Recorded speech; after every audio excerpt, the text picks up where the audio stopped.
Hello, and welcome to the Sabres Beerleaguers. It's a new spin-off podcast that Jake and I are going to be doing from our beer league benchwarmers. We're going to be talking about strictly just the Sabres, just to give you guys an oversight of what we're going to be doing. So, I mean, Jake and I have been Sabres fans forever, and been through a lot of stuff with the Sabres, the ups and the downs. So we got a lot of insight. Well, at least we believe we have a lot of insight on the Sabres over the years. So kind of thought we'd throw our 2 cents in and how it's going to progress going forward and where we think the team's coming and gone and just, everything that's going on. So welcome.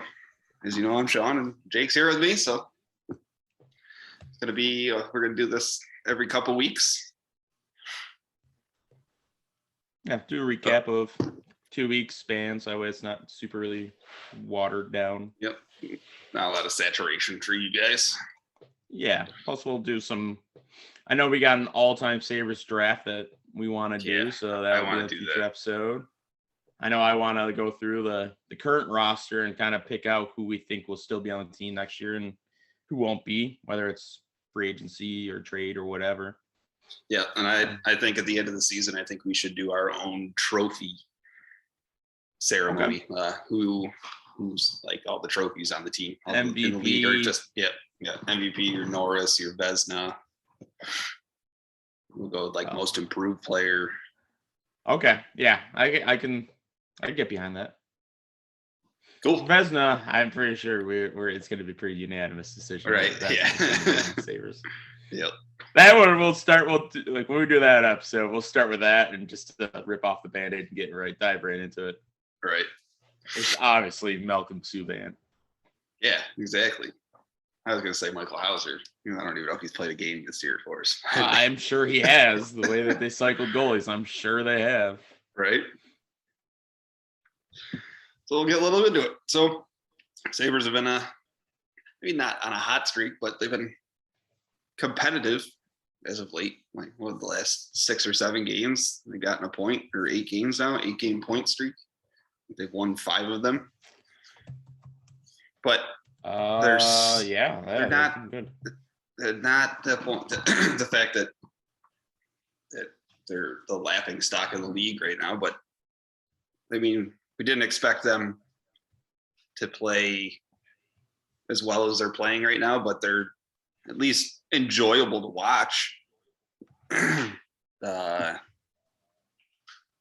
They're just going out there, it seems like, and having fun. I think finally, not to beat a dead horse that we've been beating for so long, but now that the Eichel situation's finally over, these guys can move past. And honestly, that's the biggest thing that they can do or need to do is just move past. And seems like it's working. These guys are having fun in the locker room, having fun out on the ice. You're starting to see production out of guys that you really didn't see at the beginning of the year. I don't know if it was just because they had slow starts or something else was going on, but you're finally starting to see it, like Olofsson's catching fire. To go to your point before we get too deep into it about the hotness of the Sabres, in the last 10 games, they have the tied for 5th most points in the league. Nice. Damn. Minnesota's got 17 points. They're 8-1-1 in the last 10. Then Boston, Edmonton, Florida, they got 15 in the last 10 points. And then Sabres are tied with the Rangers and Winnipeg Jets, who they play Winnipeg tonight, actually, at 14 points. I will also add, though, in the top 10, so even the next 5 teams, they're the only ones with a negative goals to goals against ratio. 30 goals for, 33 goals against, where everybody else is quite positive. Yeah. Yeah, like Edmonton's got 48 goals in the last 10 games and only 33 goals against. Ooh. I mean, Boston, they're second, or tied for second, 33 goals for and 28 against. So it's not, I guess, it's very situational, but right. They're there. They're finding ways. I mean, they had that shootout against Washington, and like I was never really an anti-shootout guy, but then like that shootout happened where I couldn't even tell you who the skater was for Washington. Just came down, he pulled a Patrick Kane where he just stopped skating, but he had the forward momentum. Mhm. That's got to get out of the league. That's got to go. Yeah, I think that was Kuznetsov. I wanted to say that. Yeah, I agree. I thought that was who it was, but I just didn't know for sure. But yeah, it's just I don't know how you get it out of the league. Like, how do you word a rule to where you have to go a minimum of 4 miles per hour? Like you more have along to the lines of maybe keep your feet moving because he just glided. Yeah, I'm thinking like once you get to the slot area or all the way up to the slot, you have to keep your strides going. Once you get to the slot area, you can stop your strides, but you can't break. You can't stop. You can glide, but you can't stop. That would be like how I would do it because it's just bullshit. Like it's impossible for a goalie to make a play on that. Right? Yeah. First move he makes. Oh, sweet. There's an opening. I'm shooting. Yeah. Especially if you got a guy that's got a quick release, you're done. Yeah. Yeah, but no, they played good, and it's been against good teams like Pittsburgh and Washington, and Rangers were in there. Beat Calgary, one of the hottest teams in the league. I mean, we had no right of beating Calgary, but it was a fluke play that Markstrom did, and he lost the puck in overtime, but still. Well, we just beat, to kind of put a time stamp on this episode, we just beat Chicago, and we should not have beat them. Yeah, we should have won the way we won. Whether or not Tage Thompson's broken stick goal would have gone in, and maybe we would have won in overtime. Who knows? But the fashion that they won in is just like impossible. So right. Well, we were down 4-0. How long ago could you have said that we would have came back from a 4-goal deficit? 1989 was the last time the Sabres did it against Boston. Damn. So it's been longer than I've been on this earth. So I mean, it's fun. Like, the team is fun. I mean, even when they're down, like it's weird to say, but they have a similar feel to like the 06 Sabres, where I'm just thinking the same thing.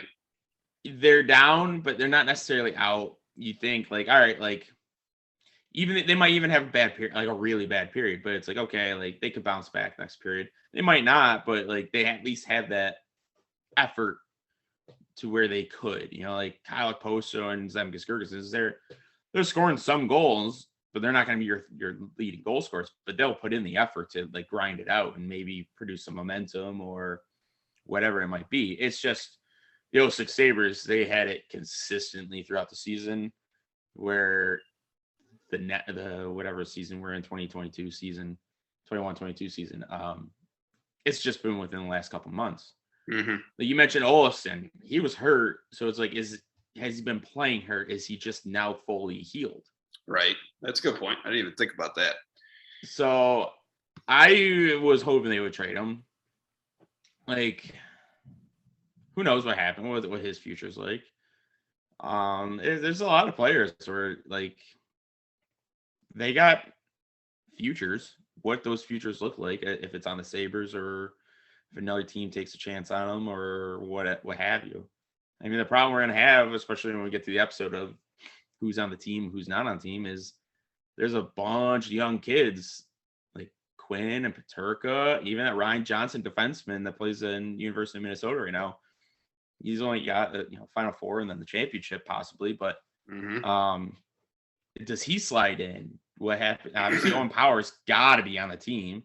But then it's what happens to Devin Levi, UPL, and Eric Portillo for goalies. What do you do with AARP himself with Craig Anderson? Like, right? There's so many spots where it's like right now, Hennestroza, they've shown interest in wanting to extend him. You have the Asplins, your Middlestats, your Olofssons. Like, do you keep them? Do you want, like Jack Quinn? He's lighting the AHL on fire. How much more development can he do down there? Right. So how much more can he dominate a league before you suddenly say, all right, it's time for this guy to be up here with us? Yeah. So like you need to have spots for these guys to slide into, and to have spots, it's addition by subtraction. So, and then you also have free agents. Well, do you bring any free agents in? Like, I want like an experienced goal scoring winger. But like, all right, is there any out there? How much will they cost? Cost isn't really an issue right now with the salary cap the way they have it. So the future looks bright. The last few games kind of shown it. Them losing in overtimes and the shootouts is a little frustrating, but like, I had a conversation with my dad. Like right now, this season I'm penciling in as growing pains. Next year, I'm not saying I want them to win all of them, but I want to see them win more than what they are doing. I want to see I want them to get that extra point. Yep. I just like the fact or the stat that we were talking about the other day that the Sabres, I mean, this was even almost a couple of weeks ago now, have more wins in the month of March than they had in the previous 3 seasons. It's like, holy shit. Yeah. It just 3 seasons of March. Yeah, 3 seasons of March, yes. That's it, yes. They were like 3-28, and we had already had 5 wins in like the first 2 weeks of March. Yeah, no, like they're you alluded to Jack Eichel, like they have made their fair share of comments about how like they're playing as a team, they have that bond, they have that camaraderie, and like they wouldn't be saying that if it wasn't an issue before. If there wasn't some kind of riff in the locker room, for sure. Yeah, so that makes a difference. Like, I mean, even it doesn't matter what level you are. I'm on a beer league roller hockey team. If I'm on a beer league roller hockey team that I don't want, like if the guys are assholes, I'm not going to be happy. There. Yeah. So exactly. Like it don't matter what level you are, or even what sport you're playing, or what job you have. If you don't like the people there, you're not going to be happy, and you're not going to enjoy it. It's going to translate. Yeah. So 100%. Yep. So I think the Jack Eichel trade is panning out very well. I really like our future captain and Alex Tuck. 100%. Peyton Krebs is a lot better than I was expecting.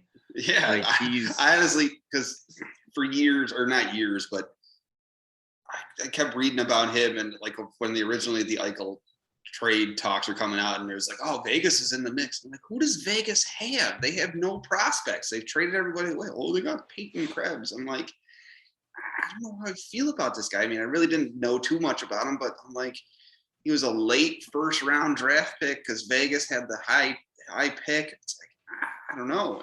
I was skeptical, but yeah. Now and like, all I heard was like, all I was hearing was like, he's a playmaker. He's a playmaker. He's setting people up. This and that. His passing is amazing. It's like, okay, cool. Like, playmaker's cool. Like, we need assists, guys. But now he's like scoring goals. It's like, okay, like if he can be a playmaker and figure out how to score goals in this league, like perfect. Like, is he your replacement to say Reinhardt, for instance? Reinhardt's the guy that we've gotten rid of in the last few years that I think would really benefit well with this team. I thought he got the short end of the stick. But that's a whole nother conversation. But anyways, yeah. We'll get into that another episode. Yeah. So if Krebs is going to be it, that's fine. Like we can't have just goal scorers, and we can't, actually I'd be fine with just goal scorers. We can't have just playmakers. Like the league right now is too good, too fast, too strong. And the goalies right now are too good too. You need to also know how to put pucks in the net. So yep, I'm very happy with Peyton Krebs. Yep, me too. Especially like I've been watching a couple like videos or post game stuff and listening to his comments, and just his attitude is what's huge for me. Seeing him in the locker room, like yelling the lineup and hyping up guys, and it's just like this dude's. I mean, not saying that he's a kid, but he's still a kid. He's new to the league, and the fact that he's got that not camaraderie, but that passion in the locker room with the guys, and everybody's getting around him. That's huge. That's huge to me. That's like you said. It alludes back to your comment saying this reminds you of the 06 Sabres and how close they were together. That's like them. That's what they're doing now. They're having fun. They're close. They're enjoying it. So he's 21 years old. He literally just turned 21 in January. So Jesus. Well, yeah, he's next hopefully round's on me, Bill. That's a good future for us. I like. Yeah, I mean, I could have a whole episode about Kevin Adams and the guys he's got. He wants guys that want to be in Buffalo, which is huge. Yeah, it's very big, and it is. Craig Anderson's said if the reports were right that I saw, like he could have gotten traded, but he didn't want. He wants to stay in Buffalo, and Estroza wants to stay in Buffalo. I mean, saying it and doing it are two different things. Obviously, We've seen that with many July free agents. But like he's been saying, I want people in Buffalo, and that's why he got Peyton Krebs. Alex Tuck's a local kid. It was a dream come true for Tuck. Yeah. So Kevin Adams, like I said, I could do a whole episode. Maybe I will do a whole episode later on. But like, I'm really happy with what he's doing. And it's nice to actually finally have what looks like to be light at the end of the tunnel. Right. How bright or dim that light is, only time will tell. But I will say this summer I'm very excited for this summer. Just say that.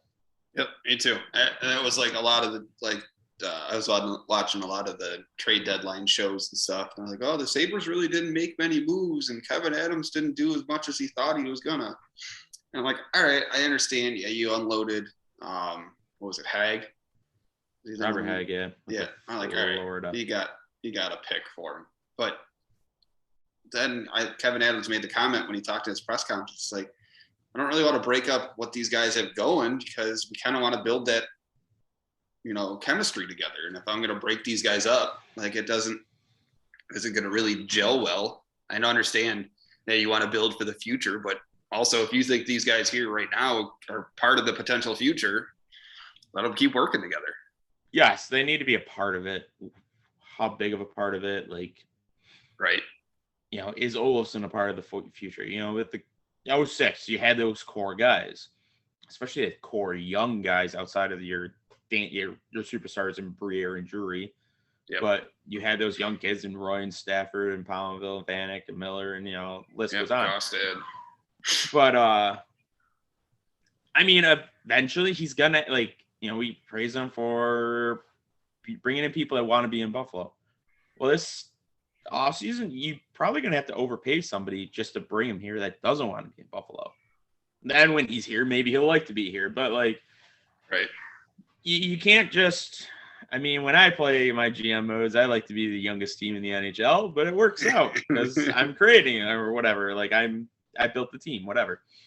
With my Trevor Zegras and Marco Rossi's on the team at the same time. Yeah. But it doesn't that's freaking video game. It doesn't always translate. Definitely doesn't translate unless you have a team full of Connor McDavids and Sidney Crosby's out of the draft. Eventually these draft picks, they need to translate into wins on the ice for the Sabres, not for Rochester, which, Rochester's building a great farm team is huge. I'm not going to dismiss that, but it eventually needs to translate into the big club. Yes. Yeah, that alludes even back once again to the 06. I know we're beating that with a dead horse, but we liked that was when it was good. The year the league was in a lockout. Rochester didn't. Well, right. They benefited got to play together greatly because of the lockout. Exactly. So they all got to keep playing together. Oh man, they did well down here. Let's get them up here and see if it translates into the NHL. And what do you know? It did. And even though they didn't have a hot start at the beginning of that year, they caught fire at the right time toward the end of the season and started beating the teams that they needed to beat. And that's what, translated to them making their run in the playoffs. Yeah. They did. I'd say that we're catching fire now at the right time. It's a little too late for that, but that's right now. Oh yeah, they're out. In fact, I was just asked for a bet on if they'll have a winning record by the end of the season. I was like, there's only 15 games left. Oh, never mind. I don't want to take that bet. For them to have a positive record, they would have to win 12 of the next 15 games pretty much. But anyways, the 06 Sabres, obviously they're a very extreme example, but there's definitely some comparisons to it. But with the 06 Sabres, you needed that veteran skill in your Danny Briers and Chris Drury's. Mm-hmm. And even outside of leadership, you're going to have leadership with Kyle Poso, but no offense to him, he's going to be a fourth line player on this team. Yeah. Anything higher, you're not progressing the way you should be. He might be on the power play. That's fine. He knows how to run the power play. That's perfectly fine with me. But yeah, he's definitely a good. The only problem I have with Kyle Poso is his contract. And yeah, exactly. If he was getting paid $3 million, fine, whatever. But his current contract, now he should whatever. Anyways, the 06 Sabres, they had their veteran, skilled players, and the Sabres right now don't. They have veteran players, they have veteran leadership, but they don't have veteran skilled. No. I guess Skinner would be that. But after the season he had last year, you didn't know what his potential or his future was like. Like, where's this guy going to stand in the lineup? Yes, he's greatly or drastically turned it around this year, but is that going to last? But yeah, you can't just rely on him to go out there every night and score 30 goals. But you can expect 20. Outside of Ralph Kruger, he was a 20-goal scorer every single year of his career. So it's just he's not a power play guy. He's a even strength guy, and they're perfect. Like, playing most game, even strength, so perfect. It's just I don't know. Like, when Claude Giroux's name was being thrown around, it's like, man, like, I'd be fine with Claude Giroux. Oh yeah. Obviously, there's reports about his off. I saw reports of off ice tantrums and shit, but now he's in Florida, so you could probably win a cup there. That team's fucking stacked. That's what this offseason, this summer, all eyes. I don't know. All my attention is towards Kevin Adam.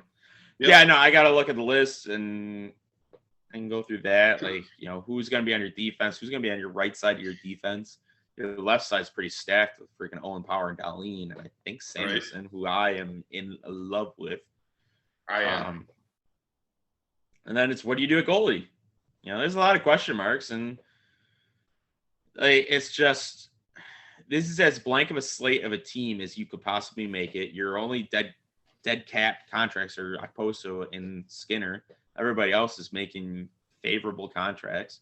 Right. You're well below the salary cap, so if you want to overpay somebody to get them in here, you have the means to do it. You want to trade for somebody, you have the draft capital to trade for people. Like, I'm fine not having first-round picks if it means – it's just the way they are now and the way they're playing now, and what I could see them becoming. Are they going to be a force to reckon with next year? No, but they have to be playing for the playoffs next year. Yes. Not this take half the season or 3/4 of the season off and play the last half and last quarter. You got to be playing majority of the season good and fighting for that last spot, or at least the last spot. At best, I want to see you middle of the pack. That's a huge jump. Exactly. I understand that, but the way that they could do it is with the kids that they have in Rochester, with the draft, the trade capital, the salary capital, like, they can make tons of moves to better the team for next year, whether it's moves outside the team or inside the team. Yeah, I agree. You said for sure the big question mark for sure is goaltending, because Anderson's old. He's playing great right now, or playing well above his means, or what we thought we were bringing him in for. But how long are you going to let these young goalies develop? UPL, what's it, the last 3 seasons now, he's been hurt. And we had that just same constant issue with our previous, what we thought was our starting goaltender in Ullmark, who was constantly getting hurt. So are we going to put all our eggs in his basket and hope that this guy can stay healthy and be our next guy? Yes, I know we got Devin Levi, we got Portillo. Well, how long are we going to let these guys develop? Because they still have years to develop. Like, they're still so UPL. He's had many years too. He's played in pro games with AHL and ECHL and NHL. But like Devin Levi and Portillo, they haven't even been able to play pro games. It's just college games. Can they make? That's a huge jump. Oh yeah. Can they make it? Maybe. Who knows? Like, that's Devin Levi's done playing, so they should be able to sign him, and he could play some games here in Buffalo, but UPL Yeah, they just got eliminated. The problem is, yeah, it's just hard. Like the goalies are the position you need to be most patient for because that jump is the hardest to make. Yeah, like and you don't Ryan want them Miller. to get. When did Ryan Miller take off? 2006, right?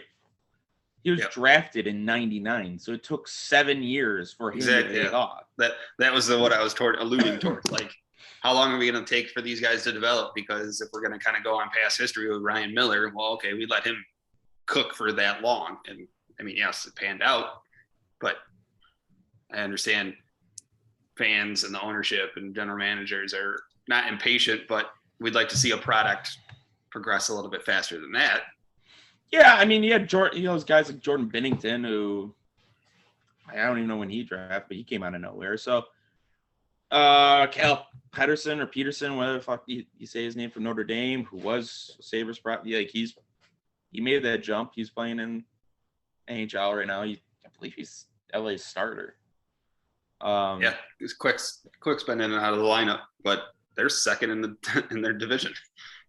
Yeah, he just got shelled for 6 goals, I think, the other night. But that's gonna happen every once in a while. It's the goalie is the biggest question mark, and they've proven that if they can have average goaltending, they can win games. It was when you had your Hausers, Subbans, Chekarskis, UPL, who didn't seem like he was ready. I'm sure there's other goalies' names in there. When they were cycling those bodies in and out of there, that's when they were losing badly. But once they got somewhat average goaltending, like Craig Anderson is far from the best goalie in the league, but he can hold it down consistently average. Right. So just need something.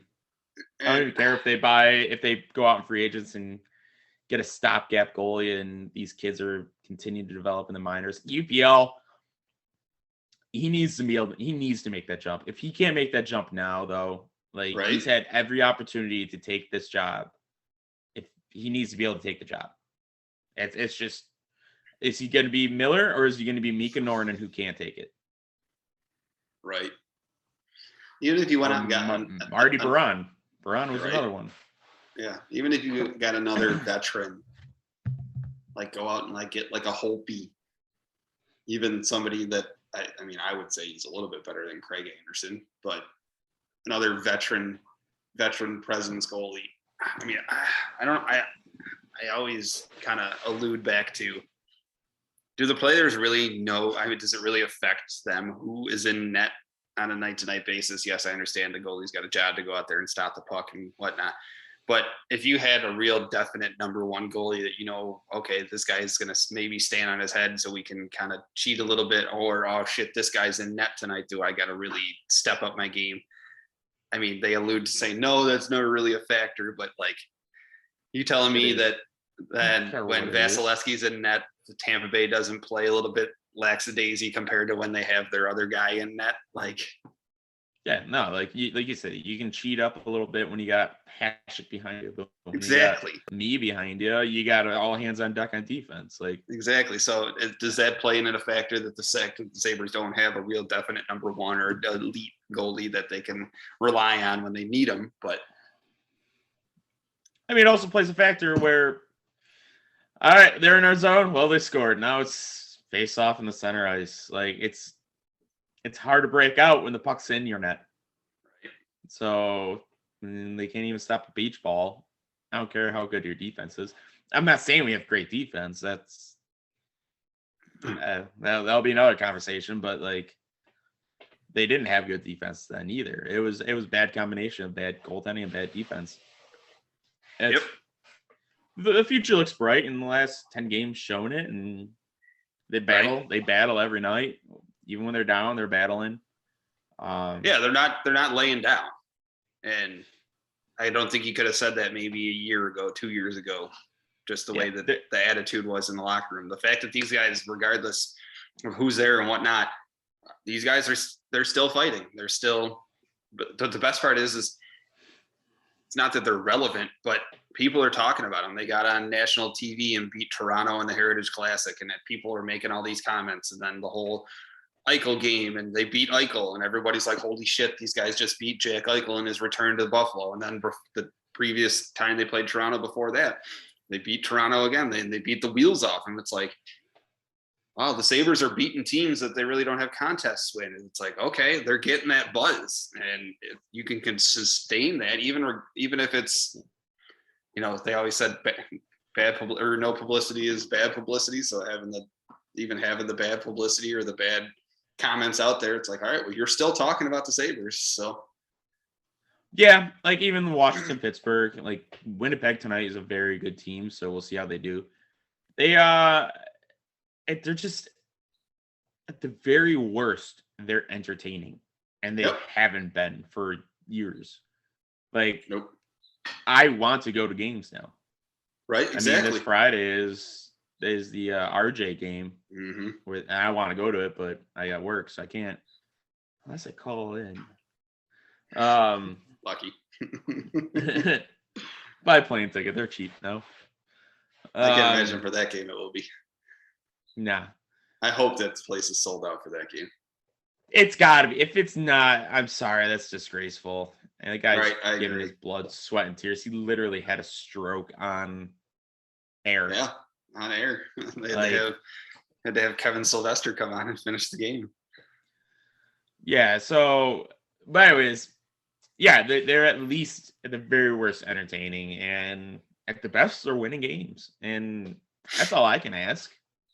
Exactly. At the end of the day, that's what years ago when they were winning games. When they were winning games years ago, it wasn't entertaining. No. But now, like, it is. Like I said, at worst, that's what they are. Well, yeah, especially seeing now that they're kind of getting a little bit more like solid lines together, and you're watching Tage Thompson and Alex Tuch and Jeff Skinner come into the zone. It's like, all right, what's going to happen? What's going on here? You kind of get a little bit excited watching Tage Thompson cut to the net and deal it back to Tuch, and then Skinner's right there in the slot, or somebody takes it behind the net. I'm like, oh my God, who's in front of the net? Who's going to get, like, it like actually gets you like entertained into the game. It's like, all right, you know, it's that drive, that passion that I wanted to see again. Yeah, no, it's fun. Yeah, and that's why I wanted to start this, because I didn't want to do this when they're terrible. And I was just like, man, they suck. Yeah, we're just trashing them like we always do. Yeah. So my question to you, who's your most surprised this season? I mean, it's got to be Tage Thompson at center. Right. I mean, you can say Tage Thompson in general, him playing center, him scoring. He's 27 goals. Yeah, which is, you know, he's connected to the Ryan O'Reilly trade. That's Ryan O'Reilly's career high in goals. So, yeah, I guess, you know, he was the main piece of that trade. And I guess his where at first it looked, oh, we lost the trade. Now it's looking like maybe we won the trade because of how young Tage Thompson is too.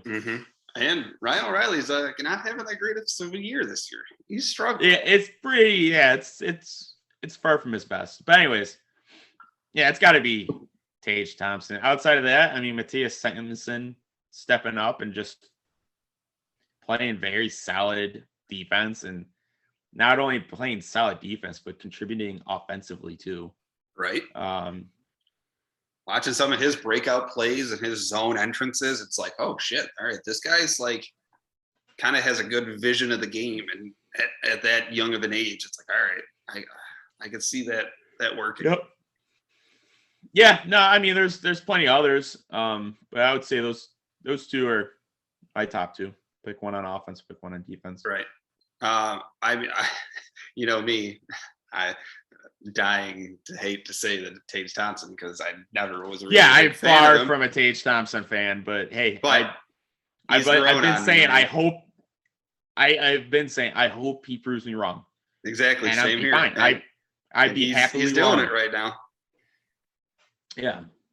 For me, I'd say, I mean, yes, we expected Skinner to be good after his 40-goal season. Then he had his downtime with Kruger. So the fact that he maybe caught his fire back and he's starting to do what he's supposed to do again, I'd say that's huge. I'd say that's my shocking one for me. Just the fact the way he was last year. But then it was also night and day when Kruger got out and Granato got in and Skinner started playing and he was producing then too. And I'd say maybe Middlestad. As long as he's playing, he's been all right, but yeah, no, I need him in the lineup. I got plenty of conversation to deal with Middlestat, so that'll be another conversation right. for me. But I did see a fun stat last night that said I think Tage Thompson's got 27 goals right now with 15 games left. He has 15 games to get 9 goals to tie Jack Eichel's career high. Yeah. Oh, okay. Yeah, I mean, he's not connected to Jack Eichel. That's the thing. It's like, all right, like, is he a replacement? Sure, maybe. We'll see. Let's keep scoring goals. I don't care who's scoring goals. Keep scoring goals. I'm trying to think. I was hearing a couple other big names that were top free agents. I mean, I don't think we'll have any chance, especially depending on how the playoffs work out. But there's 2 big names out there in Calgary that are free agents at the end of the year, and Johnny Gaudreau and Matthew Tkachuk. I know Gaudreau is going to get fucking paid, but 90% of the for sure he's going to go to Philadelphia because that's where he's from. I mean, I don't think he's a center, right? No, I think he's a left wing. Okay. But I mean, God, it'd be amazing to go get him. Yes, he's not a real grizzled veteran, but he's having a career year. He's got 90 points. That's a guy that can put the puck in the net, that can produce for you on a nightly basis. And then you got Matthew Tkachuk, who's just a fucking workhorse. I don't see them getting rid of both of them, but I see at least one of them going to be gone at the end of the season. They're not going to be able to afford him because Gaudreau is going to demand the bank if he did it. Because I think he's got, maybe he's done with his qualifying offer. Or no, he was just on his qualifying offer at $9.25 million qualifying offer. So he's going to be demanding at least that. So do you want to pay Johnny Gaudreau that? He'll probably get 11 or something like that. Oh yeah. Especially because I think Seth Jones was signed to like a 10.5 or something like that. Yeah, real good move. I mean, I would gladly take either one of them. I don't know. I don't know. We'll do a free agent episode. Oh yeah, for sure. Who we'd like to do. We'll have to start with who we think is going to be here and see where our openings are, and then go from there. We'll play GM. All right, I like that. We'll be an armchair GM. So I like it. Well, dude, I'm glad we're doing this. I've been wanting to talk about Sabres, and I don't want to saturate it in the other podcast, and just be me and you talking the whole time, and Rick and Kyle are just like, Kyle's like, oh, hey, the Sabres, and making some. Ricky would be drinking his Snoop Dogg wine. Yep. And then Kyle will be fucking pulling out a banana phone. Fucking assholes. I still think about that shit. No, I like it. It opens up for other topics for that show. So yeah, exactly. Yeah, these episodes will start coming out on Fridays. They'll be, I believe, if I remember correctly, I think Kyle made it to where we'll upload it to the Beer League Benchwarmers page, but they'll have like a folder for it. Yep. So it'll be on our YouTube. Maybe I'll even create like a Twitter page or something like that. I see how easy that would be to do another page of Twitter. Yeah, that's fun. Yeah, man. Every other week. You got anything else? Anything else you want to add? No, I think that's good for our first episode, our pilot episode. Yeah, I like it. Maybe someday we'll get some guest speakers in that want to talk about the league and teams. I know. I mean, as far as guest speakers, I'm not talking like Marty Baron or anything like that. I mean, maybe that'd be really cool. Right. I know. Oh no, you froze. A buddy of mine, his podcast, he's had like I froze. I can hear you. Hey, you froze for like a solid second. You're good. Oh, really? Oh. Yeah. And then you sped up really fast. Yeah, no, a buddy of mine, his podcast, like he's had like Matt Ellis on and some Buffalo Buttes on and stuff like that. Nice. But no, I know some people, friends of the show that I'm sure would like to join and put in their 2 cents. Sounds good. I like it. It's the first of many. Can't wait. First of many. Hopefully a lot of good talks. You're coming soon and good. You'll see smiles on our faces after some good games for the Sabres. But definitely right, after a Stanley Cup win. All right. Definitely looking forward to Friday's game. It's gonna be, I bet you, a very emotional night. Yeah, I mean it's not his last game. Isn't his last game he's calling? No, he's got other games that he's going to be commentating. It might be his last home game, maybe. I don't know. I don't know why they chose this night, but he's got other nights still. I think there was something along the lines of that. It was like a banner night. So they might be raising his name into the rafters or something. Yeah. No, that they're doing his banner up in the rafters. So I don't know. I just thought it was weird that they're not doing it on his last game, but right. Maybe he's got away games. I don't know. That'd be a good episode we could go into, and after that's all said and done, talk about our favorite Rick Jenneret calls. RJ moment. I mean, I know yours. I'm very biased. I know. All right, brother. All right, good talk. Yeah, man, it's fun. Thanks for tuning in, everybody. Let us know what you think. Let us know your hot takes on the Sabres. We can talk about them and see where you guys think the team's going to be going and what you think about the future of the Sabres. So thanks for tuning in, guys.